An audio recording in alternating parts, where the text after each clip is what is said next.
Bonsoir et bienvenue dans cette nouvelle vidéo en compagnie de Joe et Kratos. Et ce soir, on est reparti pour 2 threads d'horreur. Bon, on vous prévient, il y a une des deux histoires qui est un petit peu malsaine, mais bon, rassurez-vous, ça se finit plutôt bien. D'ailleurs, on tenait vivement à vous remercier pour les retours de la dernière vidéo parce qu'on a vu que ça vous avait beaucoup plu, que vous avez beaucoup réagi et on a fait très vite beaucoup de vues, du coup vous êtes des fous, merci encore. Et petite annonce, la semaine prochaine arrive une vidéo très spéciale. On vous l'a teasé depuis pas mal de temps, ça nous a d'ailleurs pris beaucoup de temps à la faire, donc on espère vraiment que ça va vous plaire. Alors on vous rassure, il y aura des threads d'horreur de la vidéo, on pense à vous, mais il y aura aussi quelque chose de complètement différent et on croit quelque chose qui n'a jamais été fait. En attendant, en tout cas, n'hésitez pas à nous suivre sur les réseaux sociaux, à vous abonner, à liker, et on est parti pour la première histoire.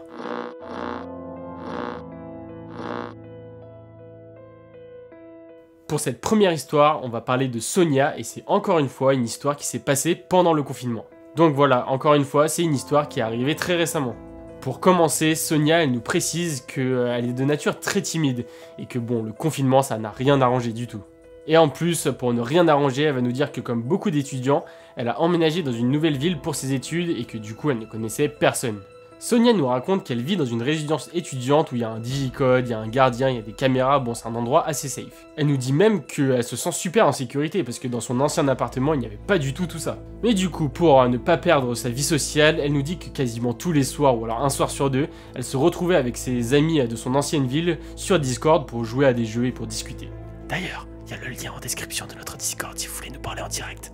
Elle nous dit que les deux amis avec qui elle jouait très souvent étaient en couple et que pour ne pas perdre le temps de cuisiner, ils commandaient souvent. Du coup, ce soir-là, Sonia, elle se laisse tenter et elle va décider de commander un burger également. Pour elle, c'était quand même assez exceptionnel. Elle nous dit qu'elle avait un budget quand même assez réduit, qu'elle n'avait pas l'habitude de commander, donc c'était assez nouveau pour elle. Du coup, le temps passe, il continue à jouer et à discuter, et alors qu'elle avait presque oublié qu'elle avait commandé, elle entend quelqu'un frapper à sa porte. Donc elle se rappelle qu'elle avait commandé quelque chose et elle se dit que c'est certainement le livreur qui est arrivé. En plus, en regardant son portable, elle voit qu'elle a reçu un message du livreur pour lui dire que sa commande arrivait très bientôt. Pendant tout ce temps, la personne continue à toquer à la porte quand même. Donc elle se lève pour se diriger vers la porte et l'ouvrir, mais elle nous précise que dans son ancien logement, il y avait beaucoup de jeunes qui toquaient à la porte sans raison. Du coup, elle avait pris l'habitude de regarder dans le petit Judas. Du coup, à travers la porte, elle voit qu'il y a un homme qui attend devant la porte, mais un petit détail quand même assez important et très bizarre, elle voit qu'il n'a pas de sac à dos, il n'a pas du tout l'air d'un livreur en fait. Et en plus, là Sonia va commencer à stresser un petit peu parce qu'elle va se souvenir d'un détail marquant. Lorsqu'elle a effectué sa commande, elle n'a indiqué aucune fois le numéro de sa porte ni le code d'entrée. Du coup, même si c'était le livreur, ça aurait été en fait clairement impossible qu'il arrive comme ça au hasard à la bonne porte. Et là, contrairement à beaucoup d'histoires où souvent en fait les personnes essayent de rationaliser, de se rassurer, là elle va commencer à paniquer, elle va frissonner et elle va tout de suite avoir peur en fait. Mais d'ailleurs, ce sentiment qu'elle ressent, c'est un peu bizarre, elle nous le dit même maintenant parce qu'elle n'est pas de nature craintive, elle regarde des films d'horreur sans problème, c'est pas quelque chose qui lui arrive souvent quoi d'avoir peur. Mais là, elle sent qu'il y a quelque chose de différent. Quand elle le regarde, il est là vraiment stressé, il regarde à droite à gauche, il a l'air paniqué, et elle sent qu'il ne devrait pas être là tout simplement. En plus, cette histoire se passe pendant le confinement, donc c'est encore plus rare quand même que quelqu'un vienne toquer à la maison comme ça. Là, Sonia, elle va décider de se rapprocher doucement de la porte et re-regarder encore une nouvelle fois dans le Judas. Et là, elle va avoir une vision d'horreur. Elle voit que l'homme est plaqué contre la porte et qu'il essaye lui aussi de regarder dans le Judas. Là, Sonia va prendre sur elle, elle va essayer de ne pas crier, de ne pas paniquer pour pas qu'il entende qu'elle est là. Mais le simple fait de le voir aussi proche d'elle, ça va la terroriser. Elle a vraiment l'impression qu'il est là et qu'il la fixe. Et en plus de ça, il a un regard vraiment malsain. Et en plus, pendant ce temps-là, il n'arrête pas de toquer. Et en fait, il fait un toquement qui est assez machinal, comme s'il avait l'habitude de le faire et qu'il le faisait très souvent. Et alors que Sonia elle voit de plus en plus sa porte trembler, elle reçoit une notification. Elle voit sur son téléphone que le livreur est en fait à 1 minute de chez elle. Et pendant tout ce temps, l'homme qui est devant sa porte va toquer de plus en plus fort et elle va même l'entendre griffer la porte. Et elle nous dit qu'elle a même l'impression que la porte va céder et vu que c'est une porte de logement étudiant et qu'à la base la résidence est bien sécurisée, la porte est pas forcément très résistante en fait. Alors que Sonia elle est pétrifiée, elle va recevoir un message du livreur qui va lui demander comment procéder en fait. Parce que vu que c'était en période de confinement, il y avait souvent les procédures qui disait qu'il fallait laisser la nourriture un petit peu loin pour pas qu'il y ait de contact direct. Là, Sonia, elle ne va pas hésiter une seconde et elle va décider d'être la plus sincère possible avec le livreur. Je suis coincé chez moi, quelqu'un est devant ma porte, j'ai peur, il tape dessus. J'ai besoin d'aide. Le code est 24619. J'habite au numéro 16, premier étage au bout du couloir, s'il vous plaît. Là, le livreur il va réagir tout de suite, il va demander à Sonia si elle a appelé la police. Sonia va lui répondre que non, elle n'a pas eu le temps de l'appeler. Et le livreur va lui dire que en montant les escaliers, il allait appeler la police pour elle. Même si Sonia elle est flippée, elle a quand même une pensée pour ce livreur qui l'a cru tout de suite. Beaucoup auraient certainement pensé que c'était un canular. Après quelques minutes interminables, Sonia elle va entendre des bruits dans l'escalier et les coups contre sa porte vont s'arrêter. À ce moment-là, elle va même entendre une porte qui s'ouvre, mais c'est pas chez elle, elle ne sait même pas où c'est. Elle nous dit que sur son palier, il y a quand même beaucoup de portes qui mènent à des entrées-sorties de la résidence. Et là, elle va entendre des bruits de pas arrivant vers sa porte, et elle va recevoir un message du livreur lui disant qu'il est là. En regardant attentivement dans le Judas, elle va se rendre compte finalement que c'est bien le livreur, et qu'il a bien un sac de livraison. Du coup, elle va décider de lui ouvrir, et c'est là qu'elle va constater avec effroi l'état de sa porte. Elle va constater que ce qu'elle pensait être des griffures, c'était en fait des marques de couteau, et que la serrure était à 2 doigts de céder. Pour dire, elle nous dit même que la serrure était tellement abîmée qu'elle a eu du mal à l'ouvrir. Bon, finalement, la police va arriver, et ils ne vont rien trouver à part les marques qu'il y a sur la porte. Ni Sonia ni la police ne va savoir qui c'était, mais en tout cas ce qu'elle était sûre c'est qu'il lui voulait certainement du mal. Finalement, le livreur, après être sûr que tout va bien, va finir par s'en aller. Et le même soir, le livreur va quand même lui envoyer un message pour lui demander des nouvelles, savoir si ça allait, et comment l'histoire s'est terminée. En tout cas, ce qui est sûr, c'est qu'après ça, Sonia elle va pas dormir de la nuit et elle va rester avec ses amis à qui elle a raconté l'histoire sur Discord. Après ça, elle va rentrer chez sa famille le temps de réparer sa porte. Mais l'histoire ne se finit pas là, parce que rappelez-vous, il y avait des caméras de surveillance dans ces logements. Sonia et la police, quand ils vont regarder tous les enregistrements, ils vont se rendre compte qu'en fait, c'était pas du tout la première fois que ce mec venait.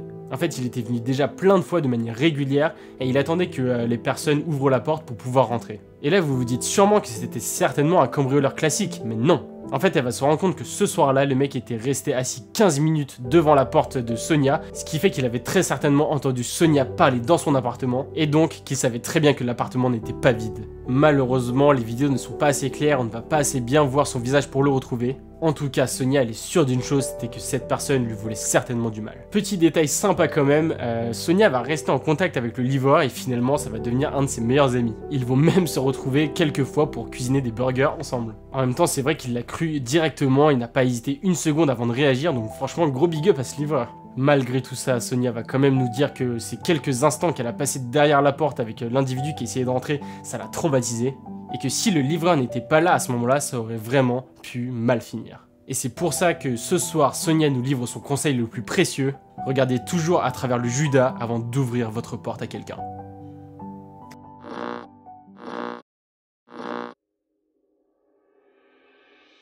Pour la deuxième histoire qui, on vous le prévient, est un petit peu plus longue et un petit peu plus malsaine, on va parler d'Héloïse qui a 9 ans. Enfin, elle avait plutôt 9 ans quand l'histoire s'est passée. Héloïse et ses parents vivaient en fait dans une zone éloignée à la périphérie de la ville. C'était une ville où il y avait beaucoup de zones industrielles, des entrepôts, bref, vous voyez le genre. Et une précision qui est quand même assez importante dans cette histoire et dans les autres en général, ça se passe à la fin des années 90. Autrement dit, c'était quand même plutôt rare d'avoir des téléphones à la maison, et en l'occurrence, Héloïse et ses voisins n'en avaient pas. Ça a commencé quand même à un petit peu émerger, mais Héloïse nous raconte qu'elle vivait dans une famille qui était assez modeste, et pour sa part, du coup, elle n'en avait pas. Donc, Héloïse nous raconte que si elle voulait appeler sa mère ou si elle avait besoin, elle devait se rendre au travail de son père pour pouvoir passer un appel téléphonique car il en était pourvu.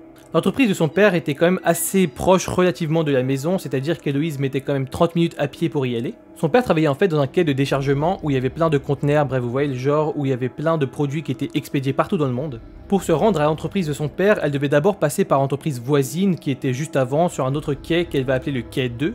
Et en fait les deux quais avaient deux sortes de tours de guet qui servaient en fait à surveiller simplement la zone. Donc c'était deux tours qui étaient assez hautes, au bout duquel en fait il y avait une pièce où il y avait notamment un téléphone. Héloïse nous précise que pour y accéder il y avait quand même pas mal d'escaliers, c'était assez haut mais qu'il y avait toujours un garde dans la pièce. Et d'ailleurs elle nous précise que le quai 2 est quand même beaucoup plus proche de sa maison, seulement à 10 minutes de marche contre 30 pour le travail de son père. Et Héloïse connaissait très bien en fait l'homme qui était dans la tour de guet parce que voilà il connaissait son père. Mais quand elle avait un peu plus de temps et qu'elle avait envie de marcher, elle préférait directement aller voir son père, quitte à marcher un peu plus. Un beau jour, alors qu'elle se trouvait chez elle toute seule et qu'elle avait une affaire à régler avec sa mère, elle décide de se rendre à la tour de guet 2, donc celle qui était pas très loin de chez elle. Et donc comme d'habitude, elle voit l'ami de son père, donc qui l'accueille, qui l'autorise à passer un coup de téléphone, mais elle voit quelqu'un d'autre. Apparemment c'était normal qu'elle l'ait jamais vu parce que c'était quelqu'un qui venait juste d'être embauché et qui avait 28 ans. Et en fait, alors qu'Héloïse elle passe son appel, elle remarque quand même le regard pesant de cet homme qui la fixe. Elle raconte que sur le coup ça l'a mis quand même très mal à l'aise parce qu'elle a un aspect qui est super enfantin et du coup elle a pas l'habitude qu'on la fixe comme ça.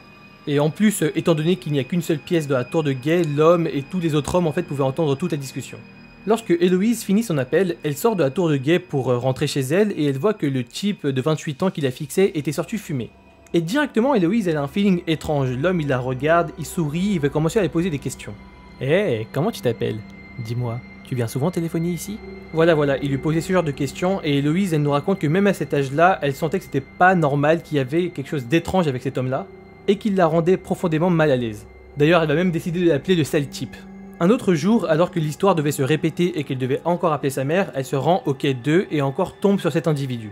Cette fois-là, il va être un peu plus insistant, il va lui proposer en fait du thé, des gâteaux, va lui demander comment ça se passe à l'école, ce genre de questions. Il va même commencer à lui demander si elle a besoin d'aide pour ses devoirs. Bon, à ce stade-là, Héloïse, elle se dit qu'il est inoffensif mais qu'il est quand même vachement étrange. En plus, elle nous précise que l'homme était vraiment bizarre parce qu'à chaque fois qu'elle était là, sachant que c'était une enfant, l'homme il avait l'air nerveux, il était assez rouge, comme s'il était ivre alors que clairement il ne l'était pas. Et encore une autre fois, alors que cette fois-là, elle allait voir son père directement, elle l'a croisé derrière un barrage métallique et simplement il l'a fixé pendant de longues minutes. Bref, il a vraiment pas l'air net et Héloïse est de moins en moins rassurée lorsqu'elle le voit. Après s'être rendu compte en fait de l'attitude un peu déplacée de cet homme, Héloïse va décider de prendre des chemins un peu différents pour aller voir son père ou se rendre au quai 2. Mais malheureusement, un jour elle devait vraiment régler une affaire pressante et du coup elle devait appeler sa mère de toute urgence. Donc pas le choix, cette fois-ci Héloïse sort de chez elle et prend le chemin habituel pour se rendre au quai 2.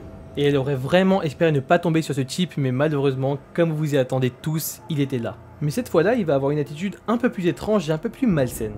Il va vraiment montrer qu'il est content de la voir, que ça faisait longtemps, il va même commencer à se plaindre et à lui reprocher de ne pas venir plus souvent pour le voir. Donc une fois n'est pas coutume, Héloïse trouve ça encore super bizarre et elle va attendre sa mère au téléphone parce que cette fois-là elle était occupée et du coup l'appel prenait beaucoup plus de temps. Et pendant tout le long, l'individu bizarre qu'elle appelle encore une fois le sale type va prendre une chaise pour se poster juste à côté d'elle et être vraiment très proche d'elle. Et lorsque sa mère va répondre, l'individu va paraître un petit peu nerveux et donc il va vite se lever pour aller préparer du thé et des biscuits. Et il va encore une fois lui proposer et encore une fois Héloïse va refuser. Et une fois l'appel passé, l'homme va continuer avec les questions, il va être un peu plus pressant. Il va par exemple lui demander l'âge précis qu'elle a. Bon, Héloïse nous raconte aujourd'hui qu'elle sait pas trop pourquoi elle a menti ce jour-là, peut-être pour l'intimider, pour paraître plus grande que ce qu'elle avait vraiment, mais elle va lui répondre qu'elle a 12 ans. Et là, quand on vous dit que ça devient malsain, ça devient vraiment malsain, parce que l'homme va commencer à la complimenter sur son physique, va lui demander si elle a quelqu'un dans sa vie alors qu'elle n'a que 9 ans. Il va lui poser plein de questions sur sa vie privée, sur le genre de garçon qu'elle aime bien, ce genre de trucs, bref, voilà, un mec vraiment chelou. Héloïse nous précise même que dans son attitude, elle voyait clairement que l'homme était ivre. Bref, elle essaie quand même de couper court à la discussion, elle dit qu'elle est occupée et qu'elle doit partir en urgence. Mais l'homme n'en a pas fini pour autant, avant même qu'elle sorte, il va venir se poster devant elle et lui barrer la route. Alors il faut pas oublier, elle est quand même super jeune à ce moment-là, du coup elle est complètement intimidée, et comme elle est sur les perrons de la porte, la seule stratégie qu'elle va trouver, c'est de faire semblant qu'elle voit quelqu'un en bas qui la reconnaît. Et donc elle va feindre des signes de main pour montrer en fait à l'individu qu'il y a quelqu'un qui la connaît et que du coup il n'était pas tout seul. Mais le sale type en question ne va même pas se retourner, peut-être parce qu'il la croyait pas. Et Héloïse va tenter le tout pour le tout, elle va dire que le type qui le reconnaît en bas est quelqu'un d'assez nerveux, qu'il faut pas l'embêter et que si elle se rend compte qu'il est en train de parler avec lui, tous les deux allaient avoir des problèmes. Malheureusement, ça va pas marcher du tout, l'individu en question va même commencer à s'agacer, va la prendre par les épaules et la plaquer contre la balustrade. D'un air super agacé, il va continuer à lui poser des questions et Héloïse est complètement figée, elle ne sait plus quoi faire. Et c'est à ce moment-là que par grande chance, Héloïse commence à entendre en fait quelqu'un qui monte les escaliers. Et c'est donc là que le sale type va s'écarter et en fait la laisser partir, mais juste avant qu'elle parte, il va lui sortir cette phrase flippante. C'est pas fini, j'espère vraiment que tu vas revenir me voir. Comme dans beaucoup d'histoires, Héloïse elle va décider de raconter cette histoire à personne, de tout garder pour elle parce qu'en fait elle avait peur que ses parents se mettent en colère contre elle. Même si avec le recul, elle se rend compte qu'elle avait aucune raison d'avoir peur, que c'était bien et qu'elle aurait dû le faire. À partir de ce moment-là, quelques temps vont s'écouler. Il va rien se passer de spécial, Héloïse n'avait pas forcément besoin de retourner au quai pour appeler sa mère, mais un soir, une voiture va se poster devant chez elle. Héloïse va se poster à la fenêtre et elle va voir avec effroi que c'est le type individu chelou qui est en train de conduire la voiture, et qu'en plus il est pas tout seul et accompagné de nombreux amis. Et là elle est terrifiée et commence à psychoter, elle se demande comment il a eu son adresse, est-ce qu'il l'avait suivi, bref elle ne sait pas, elle est complètement pétrifiée. Heureusement ce soir-là elle n'était pas toute seule, il y avait son père qui était sorti et allait voir l'individu dans la voiture. Et en voyant en fait que ces types-là étaient venus pour voir sa fille, le père va s'énerver et va les menacer jusqu'à ce qu'ils partent. Heureusement le père va réussir à les dissuader et ils vont tous repartir dans la voiture. Et encore une fois après ça, les choses vont se calmer. Bon, quelques temps vont s'écouler et avec cette dernière histoire et son père qui l'a rassurée, elle va presque croire que tout est derrière elle. Mais un jour où elle devait repasser en fait au Doc 2 pour appeler sa mère, elle va retomber sur l'individu louche et ses potes qui sont autour de lui. Et là le type bizarre va avoir l'air super content, va lever la main, va lui dire salut et là ses potes vont être quand même super étonnés. Héloïse va faire de son mieux pour les ignorer et pour passer devant eux, et elle va même voir que lui et ses potes commencent à s'embrouiller, et même un de ses potes qui commence à lui demander s'il a perdu la raison. Et c'est là qu'elle va se rendre compte que l'individu chelou, il avait certainement parlé d'elle à ses potes, mais qu'il s'attendait absolument pas qu'elle ait cet âge-là. Et après ça, Héloïse ne va plus jamais revoir cet individu. Ou peut-être pas, parce que 6 mois plus tard, il va se repasser un événement très dérangeant.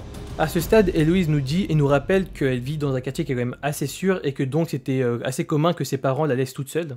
Et donc ce soir, en rentrant des cours et après avoir passé une journée à travailler à l'école, Héloïse décide de se détendre un petit peu et de jouer à la chanteuse. Et donc elle va simuler un espèce de concert où elle va mettre des chaises vides devant elle et elle va prendre un faux micro et commencer à chanter. Elle nous précise qu'en plus ce soir-là, il faisait déjà nuit noire dehors. Et à un moment, alors qu'elle a fini de chanter, elle voit qu'il y a quelqu'un qui est en train de la regarder à travers la fenêtre du salon. Elle nous précise qu'elle était sûre que l'homme en question était accroupi et qu'il voulait juste se cacher parce qu'elle voyait que le haut de son visage. Et dès qu'elle va croiser son regard très brièvement, l'homme va prendre ses jambes à son cou. Héloïse à ce moment-là, elle est tellement effrayée, tellement en état de choc, elle a tellement peur que l'individu rentre dans la maison qu'elle va se coller littéralement au sol.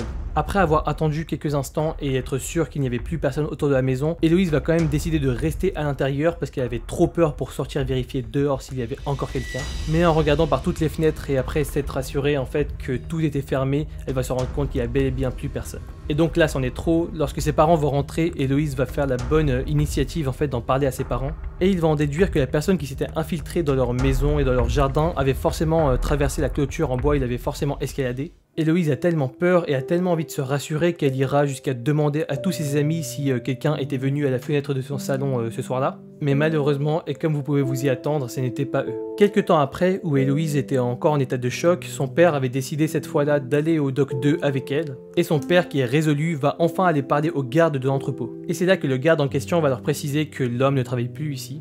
Et donc elle et ses parents n'entendront plus jamais parler de cet individu qui était très certainement un grand danger pour Héloïse. Et voilà, c'est fini pour ces deux histoires. On vous avait prévenu, elle est un petit peu malsaine la deuxième. En tout cas, ça finit bien, mais c'est quand même révoltant de savoir qu'il y a ce genre d'histoire en fait qui arrive. Du coup, soyez prudents et appliquez les conseils de Sonia, c'est très important. On vous le dit encore une dernière fois, soyez présents la semaine prochaine pour la grosse vidéo. D'ailleurs, petit teaser qui va s'afficher maintenant.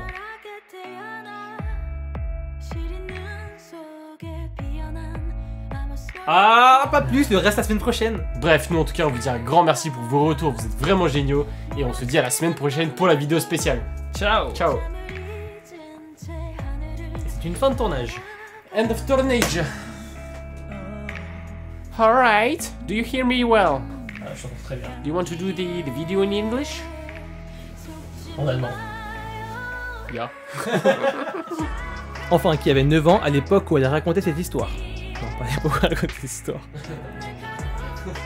Ah, c'est le moment marrant là. Ah, c'est bon là.